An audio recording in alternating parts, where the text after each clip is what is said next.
Now, live. Broadcasting live on StarWorldWideNetworks.com. It's time for The Real Deal. Join the ambassador and special guest hosts as they put together great guests and honest commentary on a range of issues.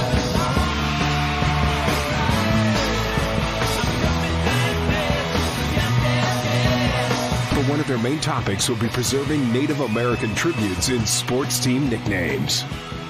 Also avid fans of music and the arts, and they'll always make time for a great song or two.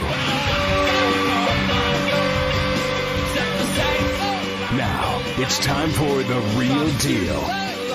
Here's your host, the Ambassador.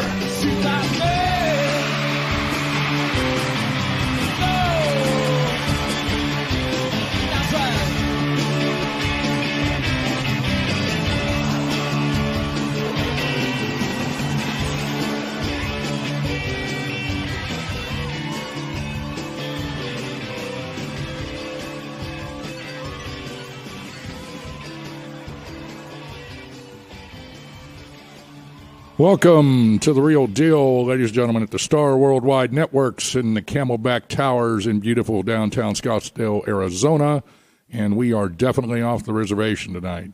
With me tonight is my producer, Kyle Pratt, the son of the famous Dave Pratt. Say hello, Kyle. How's it going, Ambassador? I'm doing real good. And also with me tonight, I'm very, very fortunate and very blessed to have my other producer here, the lovely, talented Wendy West.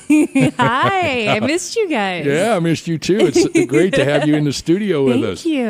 And I also have my co-host, Maggie Yee, is here from Hong Kong. Say hi, Maggie. Hi. I love Wendy, the voice. She had a really sweet voice. Oh, thank you. Yeah, she's the real deal. Yeah. Yeah, and I'd like to thank our sponsors, Graves Propane, with offices in northern Arizona, family-owned business, John and Susan Graves.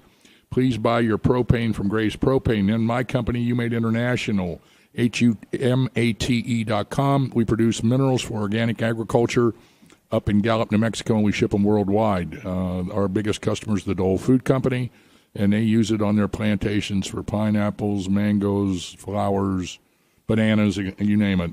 Also, Swisher Air Conditioning. They donate a unit to a low-income Native American family in Arizona one a month, and it's about a $10,000 deal. Please consider advertising on The Real Deal. We need some sponsors here. The new app. Tell them about the new app, Kyle. Yeah, if they download the new app, it gets kind of rid of the bug issues, and they can also find your show on iTunes if they look up The Real Deal. Absolutely. So. We want to thank all our listeners all over the country, Native Americans and non-Native Americans. I also want to thank our listeners locally here at Channel 3 and Channel 5, including the number one anchor, the beautiful Jamie Soretta, very nice lady, beautiful friend of mine, and we got to enjoy each other's company last Sunday afternoon. It was very nice. Maggie got to meet Jamie, and Jamie is also our hashtag Valley Treasure on Twitter. That's her, hashtag Valley Treasure. See, you have to look her up. And she definitely is a Valley Treasure, ladies and gentlemen. I want to thank the American Indian Center of the Great Plains in Kansas City, Johnny Leonard, of which I'm a principal. He's going to be on the show here after a while. But before we introduce Peter and Mark and Maggie, tell me what you've been doing. What have I been doing? I've teamed up with Alice Cooper's School of Hard Rock. What they're doing is I'm having them on my show the last week of each month. I'm going to feature just the musicians from his nonprofit charity that he started. Right. So I've been doing that, and just a lot of photo shoots. Gosh, I've been busy with that. I know. That's great. Your pictures are phenomenal. I got invited, and I don't know, it was through you, to something at Tempe. When is that? It's on a Thursday. Tomorrow? It is tomorrow. It's tomorrow. That's right. I want to go. Film stock. Yeah, I'm going to go. Awesome. It's over at Sun Studios. So if anybody wants to go, it's Sun Studios.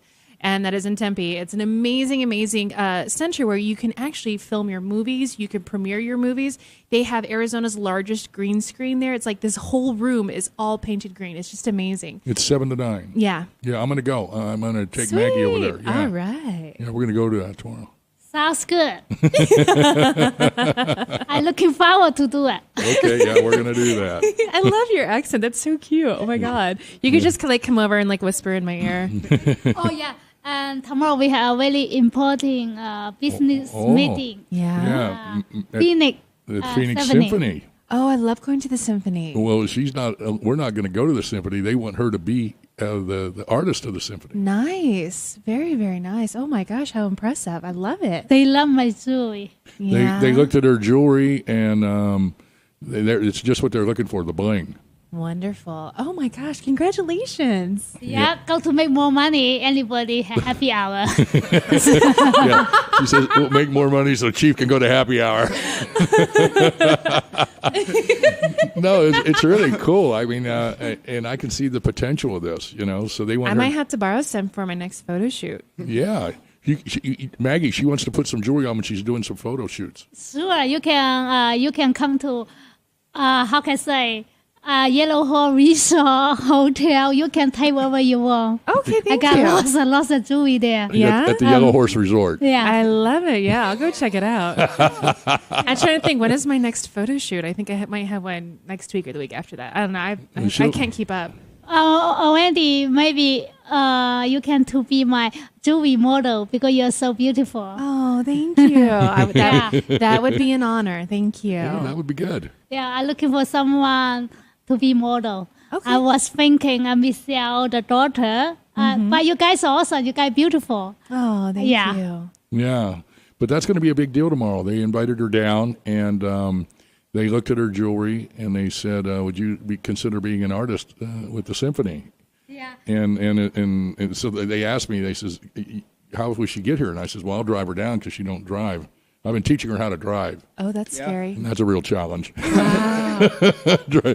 Wow. Paradise Valley, look out. You are a brave man. So we've been doing that, but no, I'm going to get her down there tomorrow. And then they asked me, they said, does she speak English? And I said, yeah, she speaks English. Yeah, I told her I had the accent. Oh, she said her accent is good. We need that. Accents are very beautiful. So, just roll with it.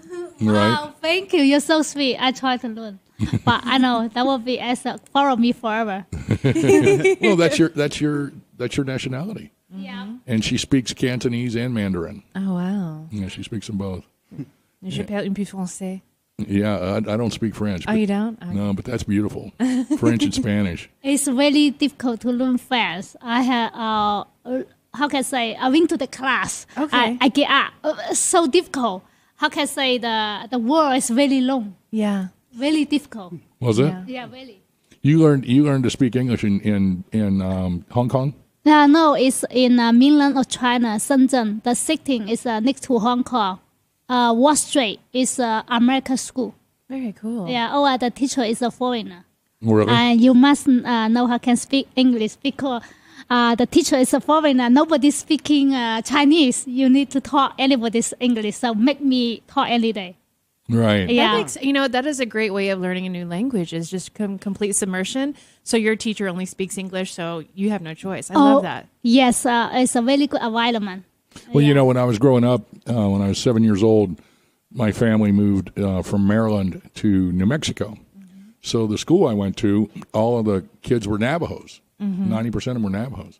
So they were my friends. I didn't, and they liked me and I liked them. So I'd go home with them and stay at their homes, and that's all they spoke was Navajo. Mm-hmm. So you either picked up on the language or you got shut out. Yeah. So I learned how to speak Navajo. That's how I learned. I'm not as good as Peter. Yeah. That guy's really good. In fact, we're going to let him say a few words right now to our listeners on the Navajo Nation. Peter, if you would. Yate, she has twice zane, she can't the neshike, no siniki. Oh, she Peter McDonald, that she's ne. Aska Zahon Slobet, and a Bashes Chin, Adots a card, Eda Shinale, Ashi, Dashiche, Totich in Eba, Setta, Shada Halia, Kododi, Nini, Eba, Hanne, no, Kodoy, Ambassador Dennis Yellowhorse, Niji, Yoshwas, Akoda, Nini, Edeba, Hanne, the real deal, will yell. Jo koe hashine land ne se ziyesh yadal ti lahada ba lahab lahadal no die do kot eda ebni na hada kisigi kodo the real deal no Yahal neki tita nini. So ede ba honne. Ako ikena aslagi sto banda yosni to banda notra. Graves Company will love. La shibe da no Sunday da jo kodo kwishi without. He ikena aslau kodo kwichi na long kodo yati. Thank you, Peter. That's, ladies and gentlemen, that was Peter McDonald. He's my Che. Good friend of mine for many, many years, related to Jane.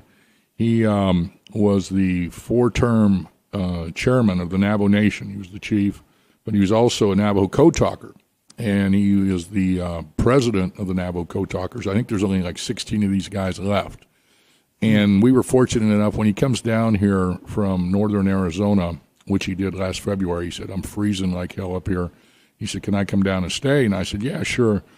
And so he come down, and he stayed for about 2 weeks, and Kyle and I did 4 shows with him back to back, didn't we? Yeah, we got 4 good shows out. 4 good shows, front man. to back, full hours. Full hours, and these are probably, I mean, we've been on over a year and a half, and these are probably the 4 best shows we ever did. The golden shows. They're gold, yeah. And so if you want to listen to them, ladies and gentlemen, they're archived. Just go back through, and when you see the name Peter McDonald, you'll see 4 right in a row. Listen to them, because this is history here. He talks about the Navajo Code and how the Navajos developed the code when these guys were young kids, and they joined the Marine Corps.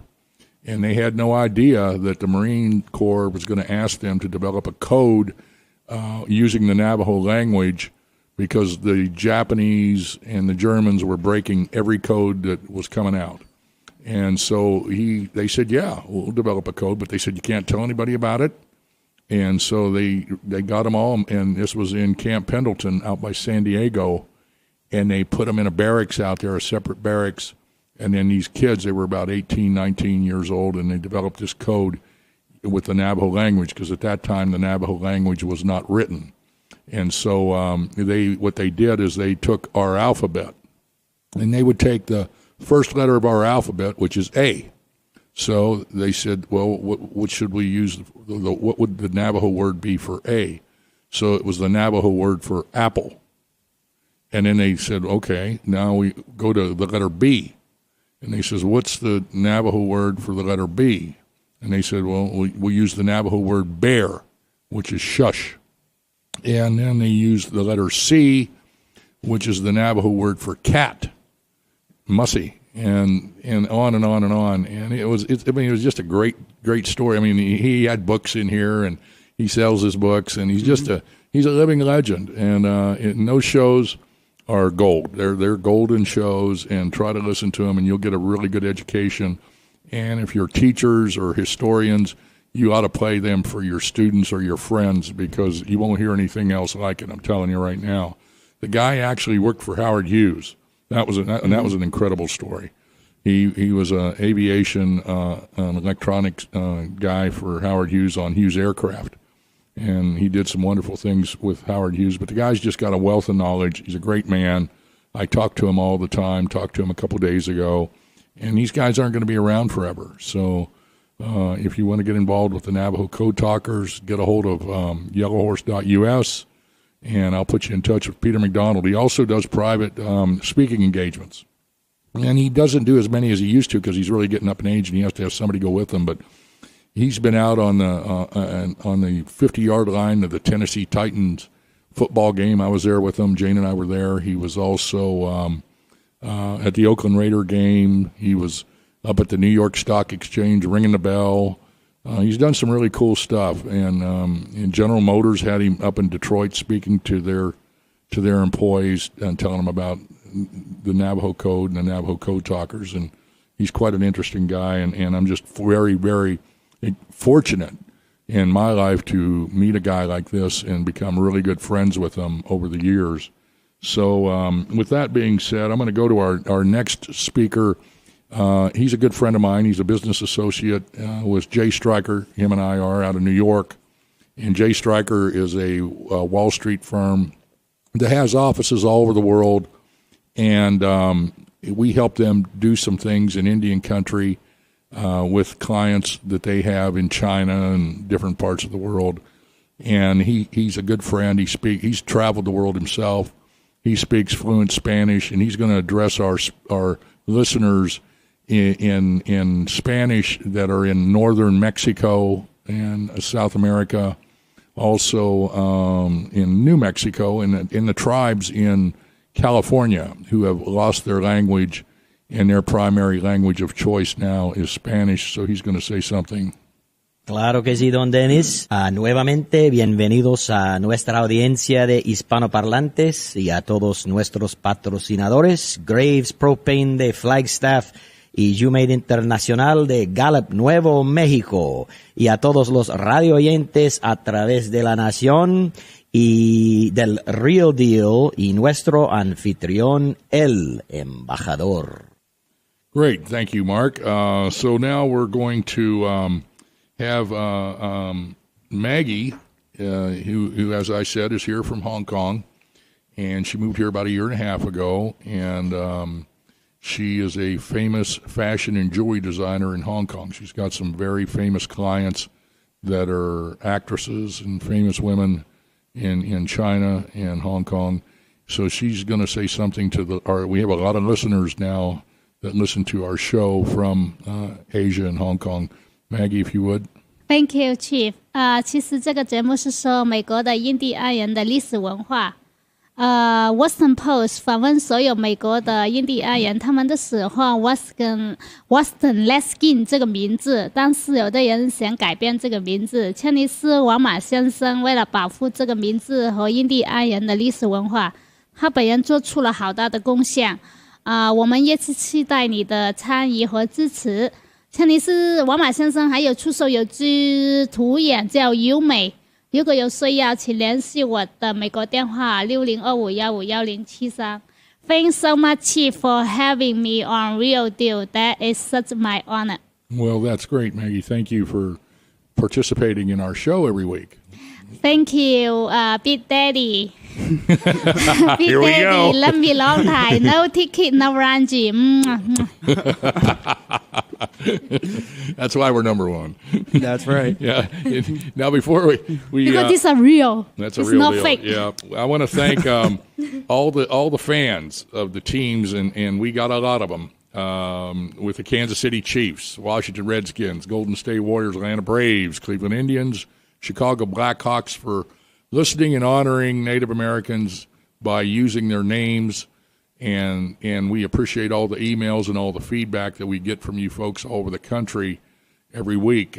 Star Worldwide Networks, ladies and gentlemen, is the largest, fastest-growing internet radio station in the country.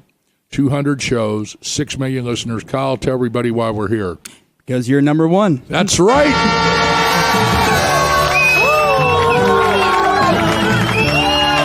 Yes. Thank you, ladies and gentlemen. Thank you very much. I'm here to deliver the message, tell the truth about these name changers. These people that are these political correctness people, and this Halbritter. Remember that name, Ray Halbritter. This guy's a total fraud, total fake Indian. He has a casino that he shouldn't have, and trust me, someday he won't have it, I'm telling you, because the people are going to find out about this fraud with this. He's a fake Oneida, stole their casino from him, and he lives back in New York. And he's the one that goes around the country saying, we got to change the name of the Washington Redskins. We got to change the name of the Cleveland Indians. We got to change the name of the Atlanta Braves and the Kansas City Chiefs. And he props up some phonies to go out there and do his marching for him. The guy's a total joke. Just a total joke. He's a total scumbag. And if you listen to our shows with Claudia Tenney, she'll verify it. This woman is an assemblywoman. She's actually a congresswoman out of New York, and very well read. She's been on the show several times. She's an attorney, and she knows this guy better than anybody. And she'll tell you he's a fraud. He's a fraud. He's just a total joke. And somebody really needs to just go up there for what he's done to hurt Native Americans is social and cultural genocide. And somebody needs to put the boots to him. I'm telling you, they need to drag him out of that casino and just beat the holy hell out of him for what he's done. That's what he really does. I mean, this guy's a scumbag. And if I ever see him, I'll knock the shit out of him. I'll tell you right now. I mean, I've had it with this asshole. I'll back you up. Yeah, you back me up, and Maggie can give him a karate chop. There Yes, you go. absolutely. Yeah, absolutely. And Maggie, That's Alberta. Yeah, that's why I want to thank you, Kyle. You know me. so okay, I'll tell you what we're going to do. We're going to go. Kyle, call the airlines. Get Real Deal Airlines ready. Get the pilots ready. Tell them to kick the tires and light the fires and get us up to Kansas City.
Okay, ladies and gentlemen, we're back.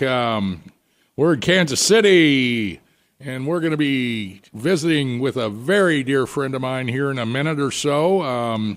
He is Cheyenne Arapaho, and him and I are principals in the American Indian Center of the Great Plains, and he is very well respected, and his mother and family are very well respected in Native American country in the Kansas City area. His name is Johnny Lerner. Johnny, welcome to The Real Deal again. Hey, well, it's good to be back, Ambassador. Can you hear me fine? Absolutely. We can hear you really good. How's the weather in Kansas City, buddy? Hot. Is it hot? Yeah. It's hot, humid. It's hot as hell here, too, I'll tell you. It's about 115 here in the shade. We're not quite that hot, but it's been it's been up to 107 with the heat index. It's just been miserable. Really? Well, I look forward to coming up there. Maggie, say hi to Johnny. Hi, Johnny. I hope we can see you one day because I always hear you talk with the chief, and you're such a beautiful boy and very successful man. You're awesome. Well, thank you. Wait until you see me. That might change your opinion. Well, tell our listeners what's happening in Kansas City. To bring them up to date on where we're at with the American Indian Center and the Laredo. Well, we've been working hard over the summer here, and we've got some things lined out. I think the important news is that, we developed our relationship with the Kansas City Chiefs, and they contacted us to, again, this November, honor Native Americans with the Native American Month out at Arrowhead. And we have a meeting August 3rd to go over what we've done previously and to build on that. And I'm excited about that because, that was part of our mission here at the American Indian Center of the Great Plains was to stress education, not to just, say, hey, we don't like you wearing the headdress. We've been able to put out information to explain why it's disrespectful, and the Chiefs have been very, very receptive. They've helped us along in a lot of ways that the general public that they don't see. And I think with this partnership, it's only getting better. It's getting stronger. And you know yourself, in any partnership, there's an amount of trust that has to be delivered from both sides. And then you can build on that trust, and that's what the Kansas City Chiefs have done with us, and we're very grateful to be able to work with them. And I think they've learned a lot from our participation there with them at Arrowhead. Right. Well, how, ladies and gentlemen, how Johnny and I got together several years ago.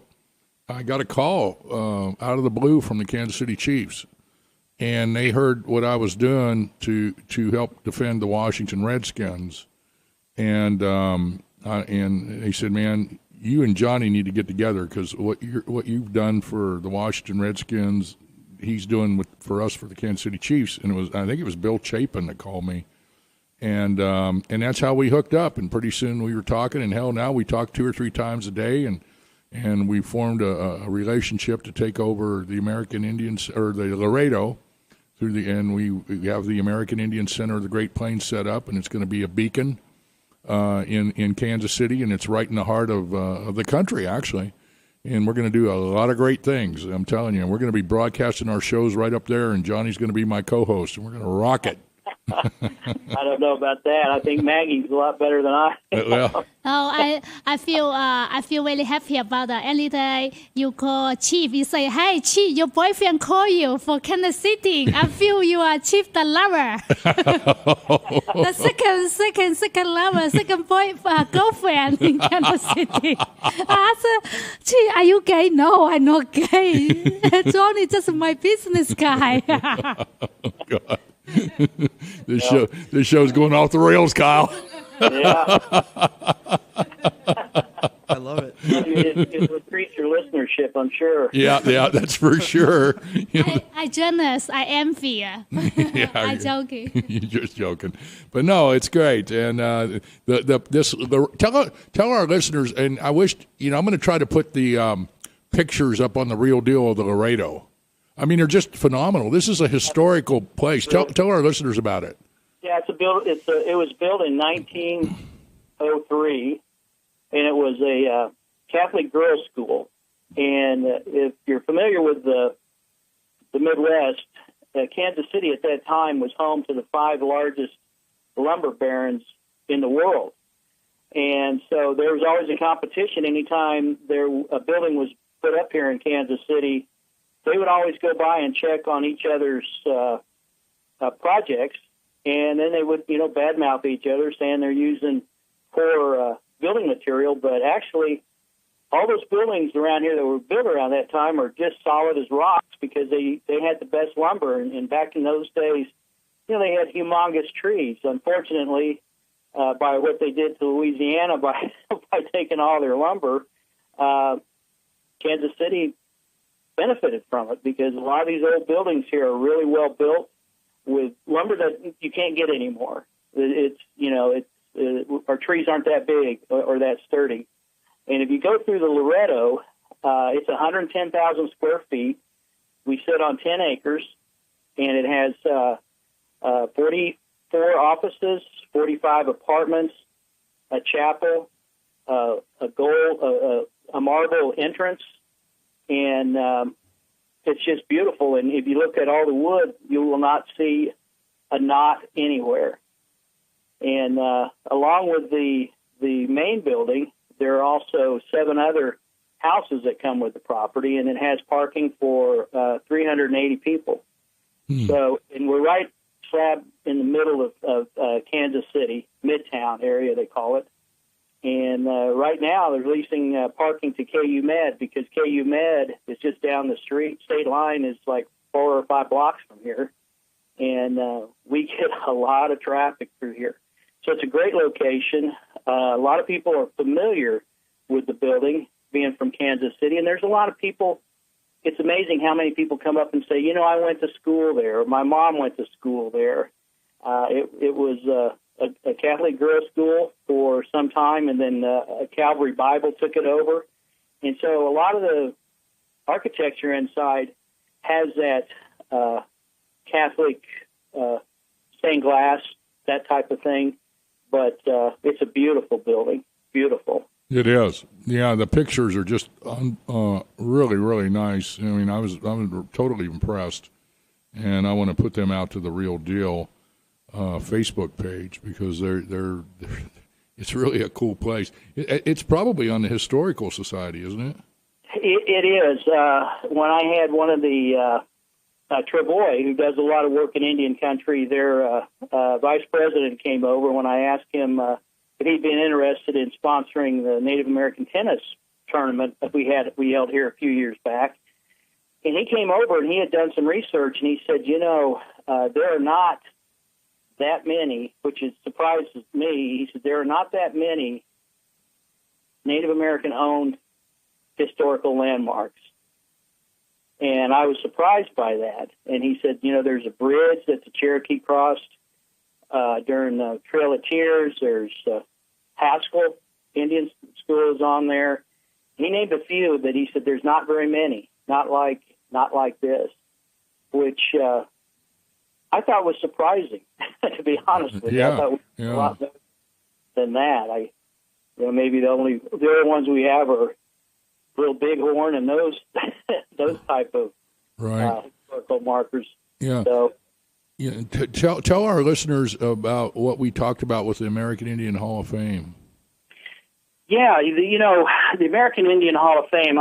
You've had Carol Green on your show. She's the president of the American Indian Athletic Hall of Fame. Right.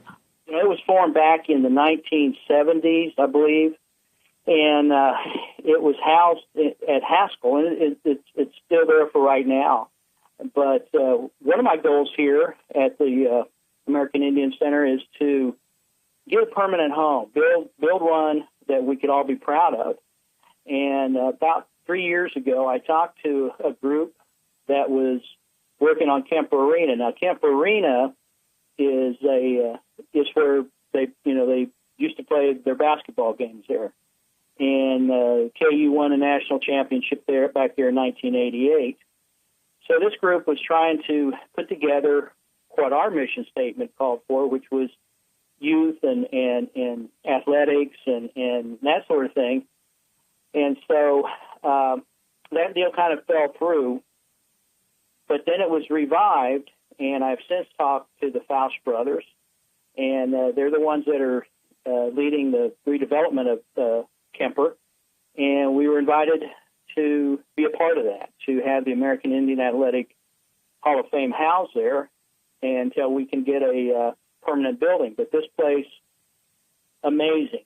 It will probably get granted a historical landmark. It was done, done by a gentleman that's a big-time architect. And what they're going to do inside is they're going to have basketball courts, lacrosse, you name it, they can do it.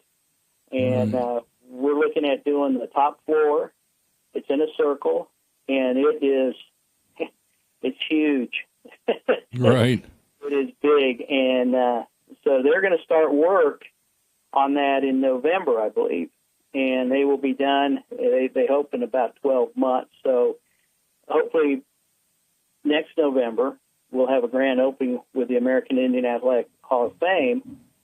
And by the word getting out, we've slowly been getting people calling in with artifacts that they'd like to put in the Hall of Fame, and some of them are really cool. Jim Thorpe, some of his stuff, and I spoke with Billy Mills a few years back, and he said if we could find a place, then he's got a lot of things that could go in there, and then my cousin, John Levi, we have some things of his that could go in there that are really cool.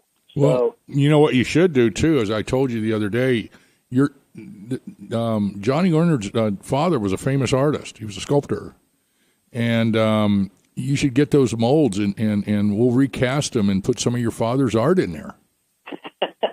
Well, we should sure do that. There's a lot of things at home. Dad was a sculptor, and right out of KU, one of his first projects was to do a big bust of Sequoia. And that was with the Eisenhower administration, and what they did was they gave a big bus that's huge to Ecuador as some sort of gift from the United States. And then Dad did there's a Korean War Veterans Memorial at Haskell. Dad did when I was a little kid. And I will tell you, that stance of that warrior was me, because that's about how tall I was. And he had me out in the garage standing in that position as he sculpted. And the legs are Billy Mills. He used Billy Mills' legs as the warrior's legs. So Dad, he did a lot of things. Did work with the Cowboy Hall of Fame and did some other. He did. He knew Phippen. Yeah, that's right. Charlie Phippen. Yep. Somebody you know, and probably people down in your area would know. Well, yeah, he was one of the founders of the Cowboy Artists of America. Yeah, well, I remember him coming to the house when I was a little kid, and I never saw a real cowboy until he came in. He had a handlebar mustache and a cowboy hat, cowboy belt, and he dressed the part, and they were there because Dad was doing some cast work for him. He had some of his work, and Dad had a foundry, so he poured bronze for Charlie Phippen, and there's a famous guy here in town that everybody knows, Thomas Hart Benton. And Thomas Hart came down the house same time, little kid. He comes in, and Dad was saying, "Oh, I'm glad this guy's coming." I didn't know who he was, but what I do remember is that when Charlie Phippen came down, Mom got this pop that they drank. So when Thomas Hart Benton came down, she got some more pop like that, and I took a big swig of it, come to find out it was Budweiser. Well, one of the there was like 5 of these guys that were the original founders of the Cowboy Artists of America. One of them was a guy named Johnny Hampton, who lived right about 5 minutes from this studio here in Scottsdale, and he had a gallery here, and he's dead and gone. And then there was Joe Beeler, and Joe Beeler was from Prescott and Sedona, and he was one of the founders. And I knew those guys from years ago, and especially Hampton. He was a really good friend of ours, and Jane and I and him, how we hung out together. But those 5 guys started the Cowboy Artists of America. I'll be darned. Yep, they did. What our world, and when we were talking the other day, you were asking about my father's work, and there was a piece that he did that it was by Thomas Hart. That's why he was down in Oklahoma City, and Dad cast that into bronze, and so I got curious, and I started to try to find it. I had heard that it was in a bank in Kansas City, Kansas, but as I looked, it looks like it's at the Truman Library. And I'm going to check that out this week to see if that is where its final resting spot is. But it was really cool. So then my brother Brent, you've seen his artwork. He comes down there all the time. He loves it down there. Yeah, he did. He did the Jane's Scottsdale India Market. Right. Yep. Yeah, it's just amazing how this stuff intertwines and is connected. Sorry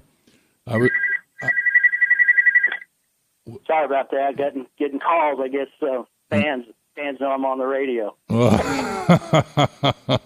Hey, Johnny, we're going to take a short break. Can you hang on for a minute? Yeah, I'll do that. Hang on. All right.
Okay, we're back.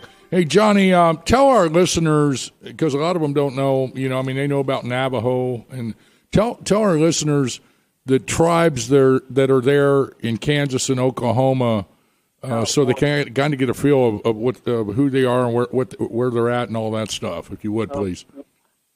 Well, here in Missouri, there are no official tribes. It was against the law to be Indian and be in the state of Missouri back in the day. So the closest tribes here in Kansas, and they're not very far, they're the Prairie Band Potawatomi, the Kickapoo, Sac and Fox, and the Ioways. And then in Oklahoma, there's a lot. There's like 37 or 40, but the Cheyenne Arapaho are down there, Wyandotte. I mean, the list is it's a who's who, I guess, for the natives that were displaced. You got the Seminole, Chickasaw, Choctaw, Creek. Those were the ones that they called, in high school, they called them the 5 civilized tribes. Right, I remember that.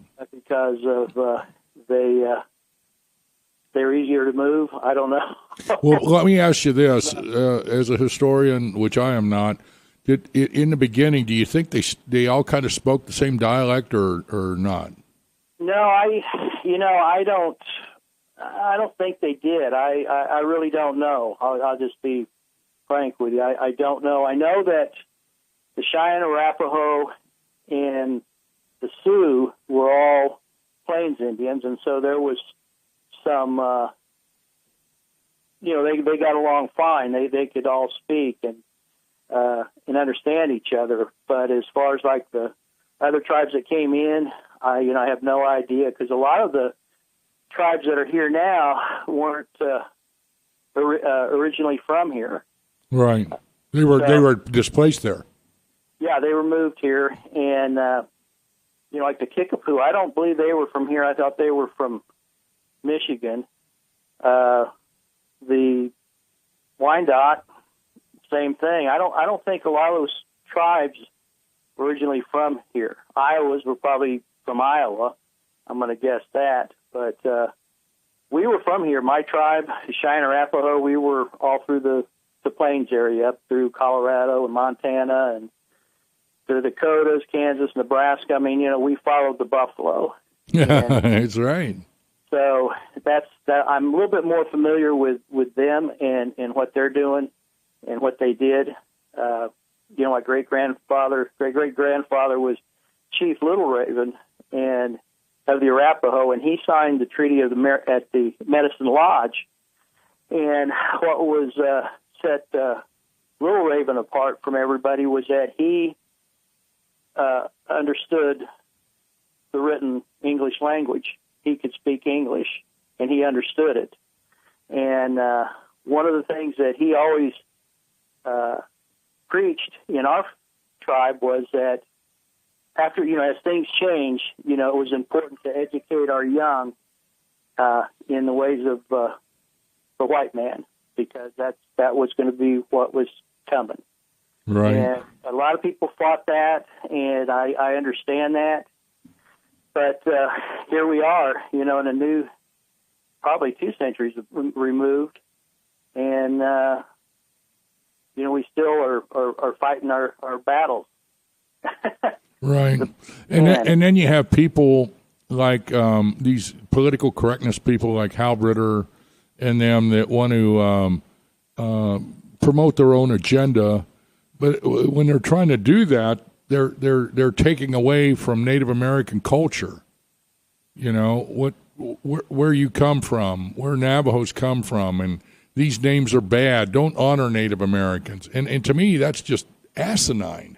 Well, it loses an opportunity to open a dialogue like I did here with the Kansas City Chiefs. And when I met with the Chiefs initially a few years back, I knew there was apprehension from Mark Donovan, the president. And one of the things that when he sat down, the first thing I said, we're not going to ask you to change anything, and we're not going to ask you for money. And the reason for that was I've seen people will complain, oh, he's a sellout, he's this, he's that.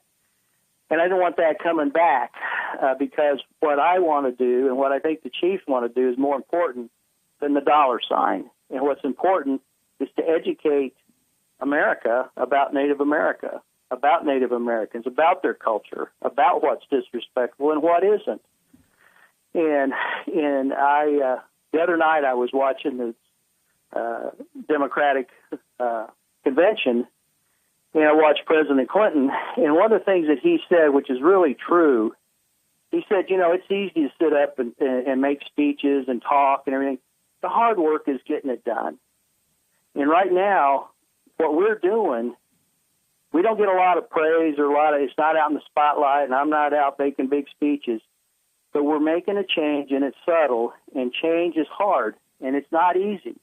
Because, Dennis, I'll tell you, the first time that they even mentioned that my group was going to be working with the Chiefs, everybody had an opinion. We hadn't done a thing, not one thing, but everybody already knew it was going to fail. Everybody already knew that the Chiefs weren't going to listen to us. Everybody already knew that we would be getting money from them and be paid off, and none of that's happened.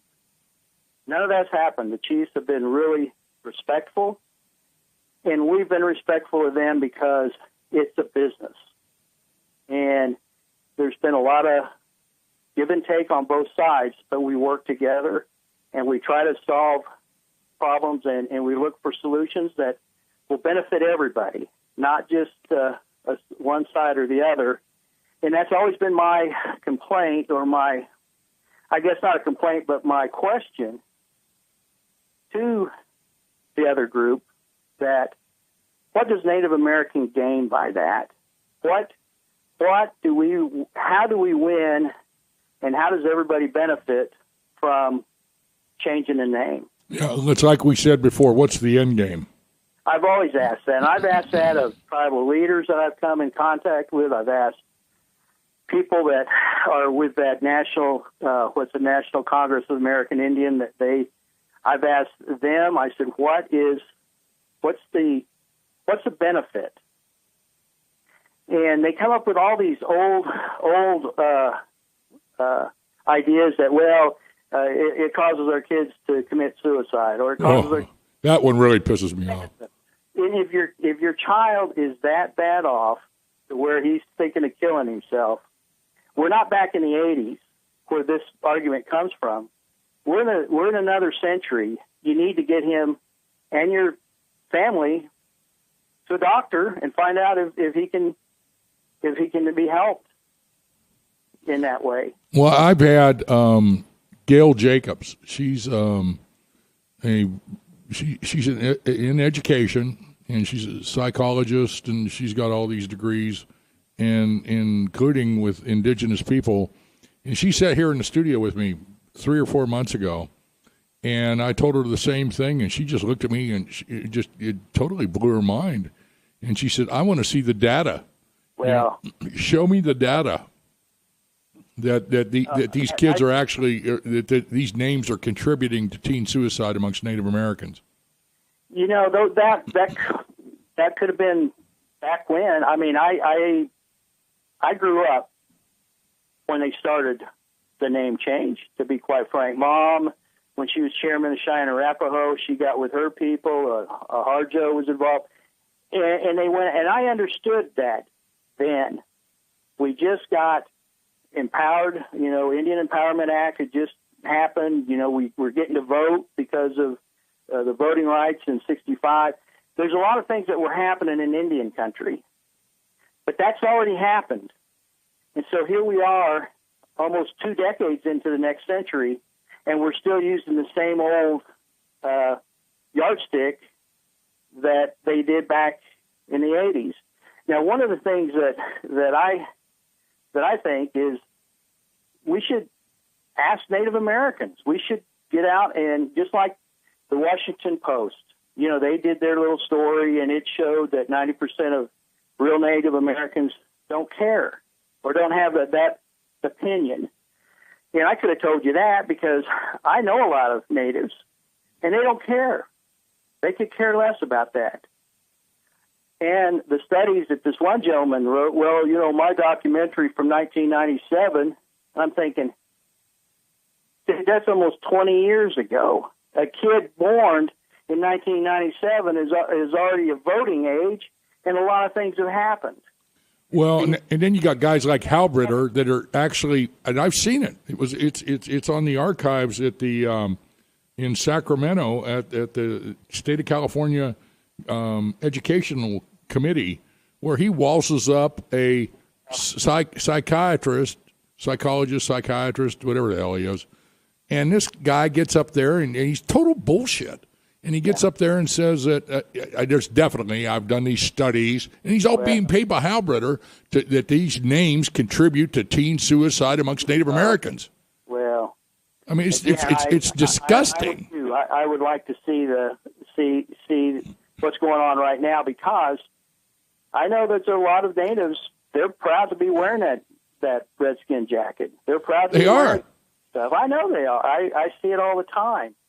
And there's one lady who told me, who has a restaurant on the reservation, and these kids come in wearing this jacket, and so she asked, well, what do you guys think? And she says almost every kid thinks, we think it's really cool. We like it, but we're told we're not supposed to. You see, that's bullshit. You know, I had about, I don't know, 2 months ago, I grew up in Gallup, New Mexico, as you know. And I moved there when I was 7 years old, and I was living with all these Navajos, and I married a beautiful Navajo. And the mayor, I mean, now Gallup's probably a town of 50,000, but everybody knows everybody.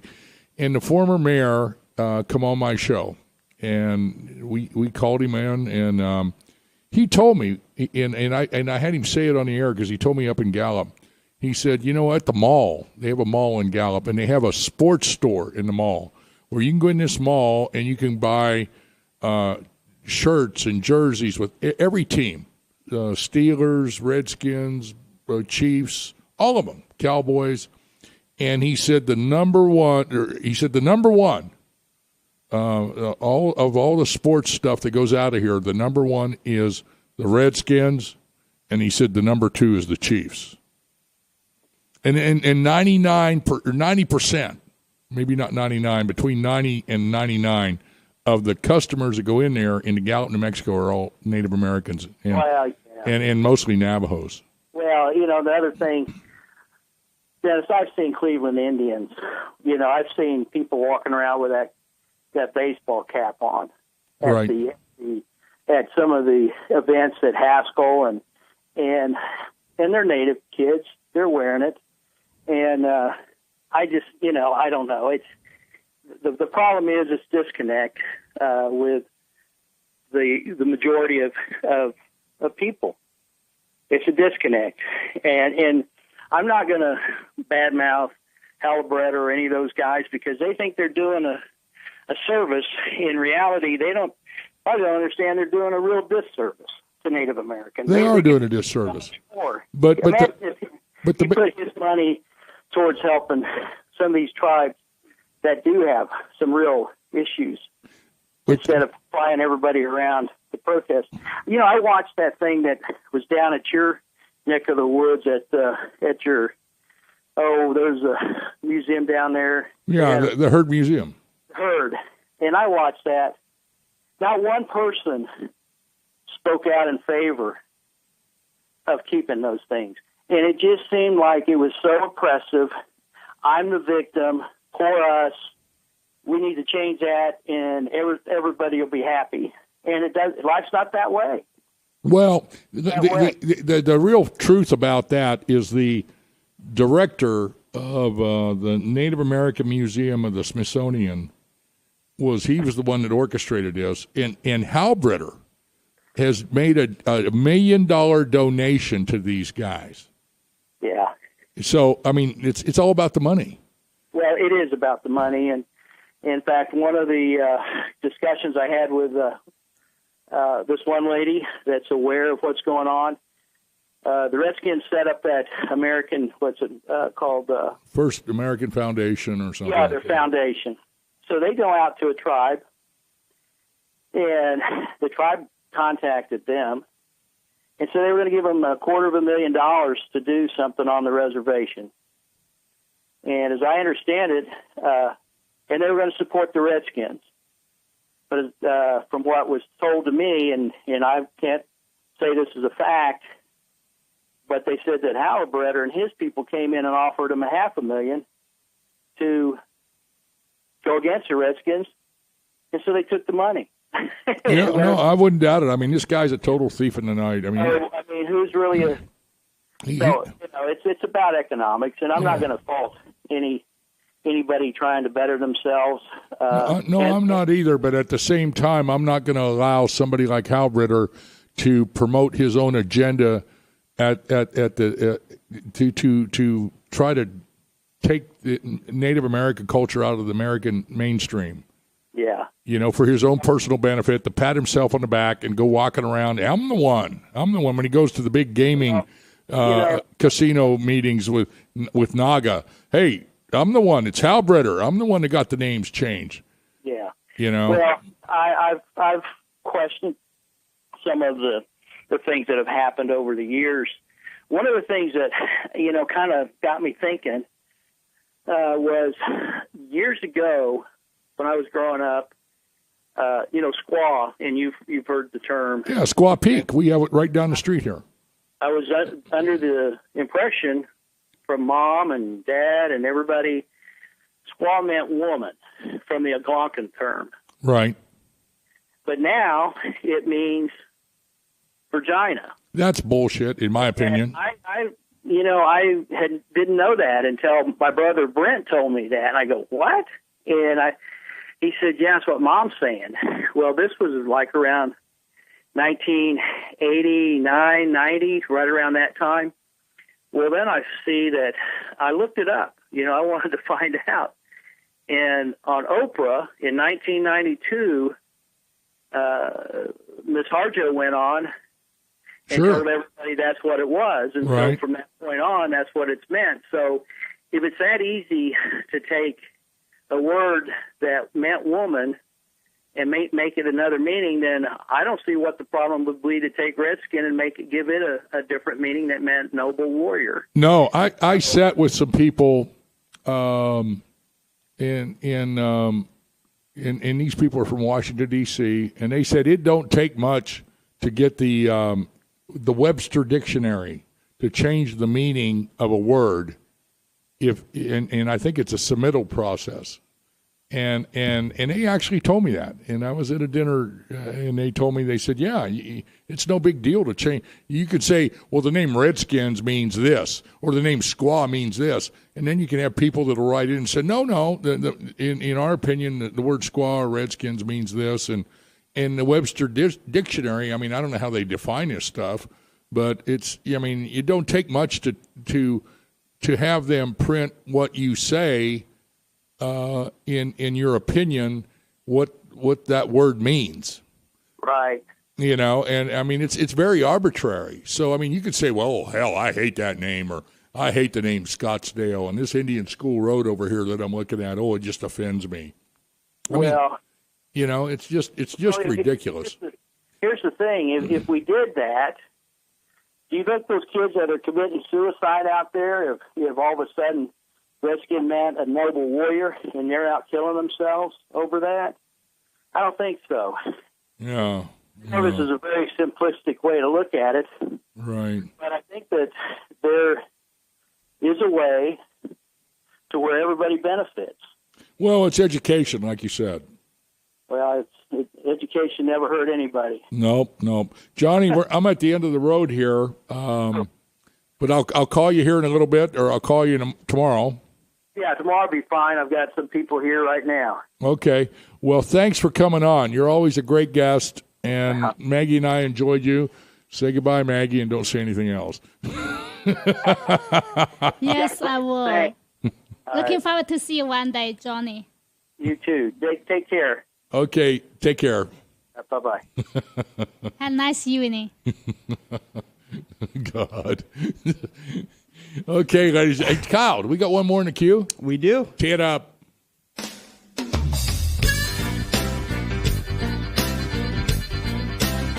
I watch you come in here night after night. You sit over in the corner where there ain't no light. You got a beautiful smile, but you don't have fun. Something about you, baby, been left undone. You've been over here in the dark so long. I ain't no doctor, but I know what's wrong.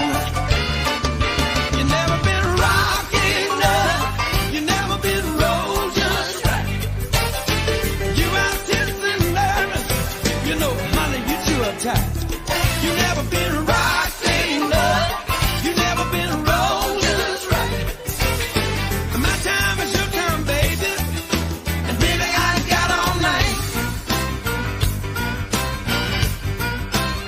I don't pull no punch, I don't play no games. It ain't none of my business, but it seems a shame.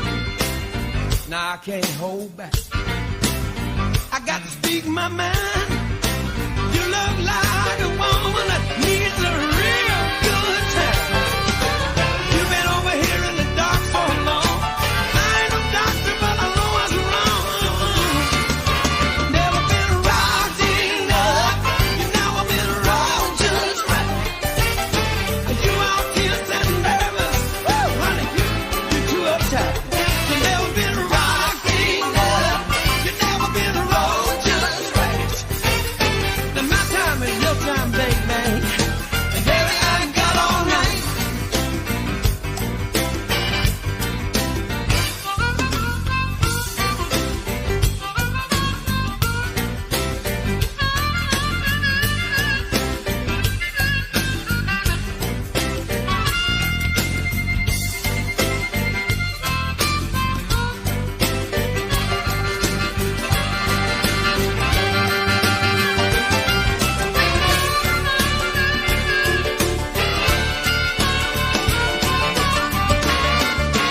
Never been rocking up, never been rolled just right. You all tense and nervous, honey, you too uptight. You never been rocking up, you never been rolled just right. And my time is your time, baby, and baby, I got all night.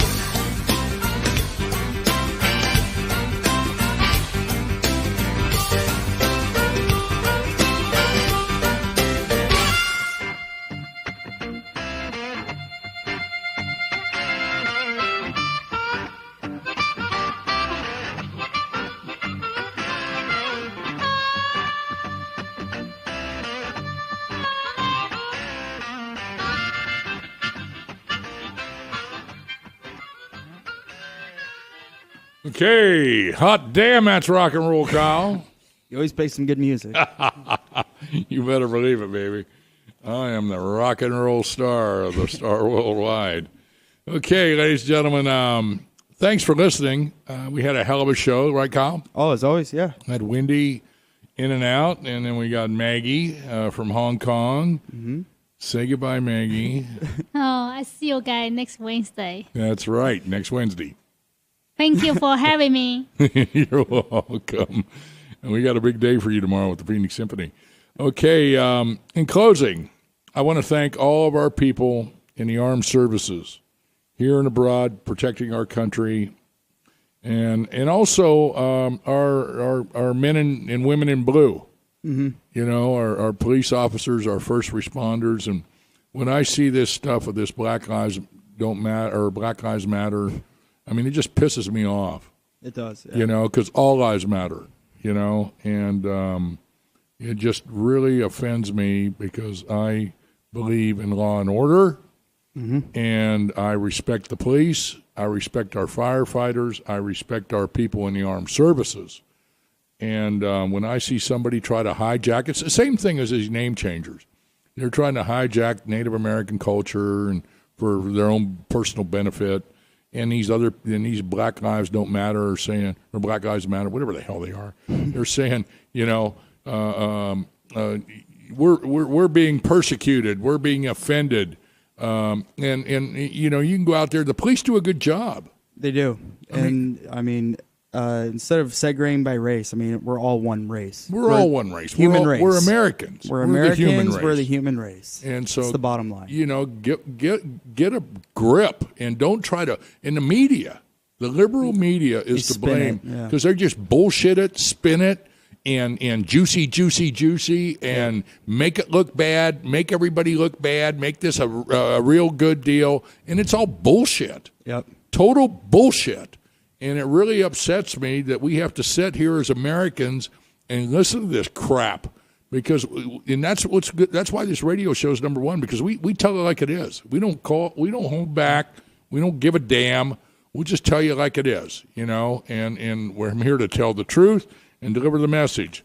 So we're at the end of the road, and I want you to please consider being a sponsor on The Real Deal, man. We got 5 million listeners, and hell, we're number one, and I mean that's a given. It's because of you guys. You're sharing it, and you're telling people, and the fans of all the teams are telling people, and we got Maggie's got people listening in Asia and China about The Real Deal, and she really broadcasts it on WeChat because Facebook and Instagram is not allowed in China, so she does the best she can to get the word out. Yeah, they won't come here to Canberra. So go to yellowhorse.us, info@yellowhorse.us, 602-540-3000 for advertising on The Real Deal. Kyle, tell our listeners why the hell I'm doing this. To kick ass and save names, Ambassador. See you next week.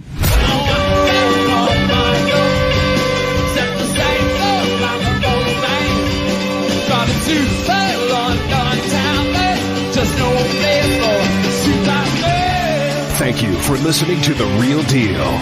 Tune in to The Real Deal with the Ambassador and special guest hosts every Wednesday at 5 p.m. and on demand 24/7 right here on Star Worldwide Networks.